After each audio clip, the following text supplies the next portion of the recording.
আসসালামু আলাইকুম। জানিয়ে দিব হাতে থাকা সর্বশেষ আপডেট সংবাদ। শুরুতে জানিয়ে দিব সংবাদ শিরোনাম। রাশিয়া ইউক্রেন যুদ্ধের সমাপ্তি চলতি সপ্তাহে। 3 বছর ধরে চলমান রাশিয়া ইউক্রেন যুদ্ধ চলতি সপ্তাহে বন্ধ হতে পারে বলে ইঙ্গিত দিয়েছেন যুক্তরাষ্ট্র।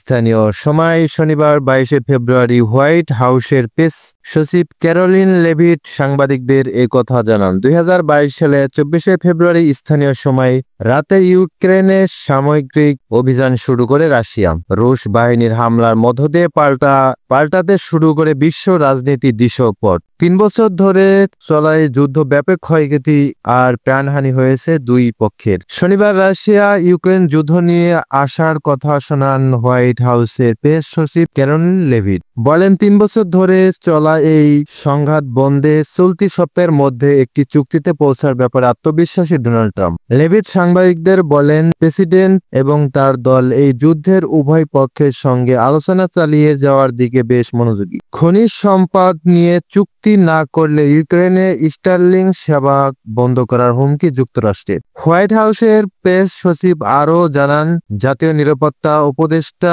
ম্যাট ওয়াল্টার্স এই সপ্তাহে একটি চুক্তির জন্য দিনরাত কাজ করেছেন। ইউক্রেন যুদ্ধ নিয়ে করা অবস্থান নেয় ডোনাল্ড ট্রাম্পের সঙ্গে আলোচনার বসতে যাচ্ছেন ফরাসি প্রেসিডেন্ট ও ব্রিটিশ প্রধানমন্ত্রী। পশ্চিমা দুই নেতাই মার্কিন প্রেসিডেন্টের সঙ্গে বৈঠকে কিয়েভের পক্ষে নিজেদের সমর্থনের কথা ব্যক্ত করবেন বলে জানিয়েছেন।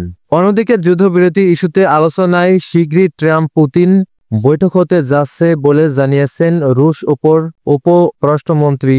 রুশ রাষ্ট্রায়ত্ত গণমাধ্যমকে তিনি বলেন, পুতিন ট্রাম্পের সম্ভাব্য বৈঠকে শুধু ইউক্রেন যুদ্ধ নয়, বৈশ্বিক নানা বিষয়ে বৃহত্তর পরিসরে আলোচনা হতে পারে।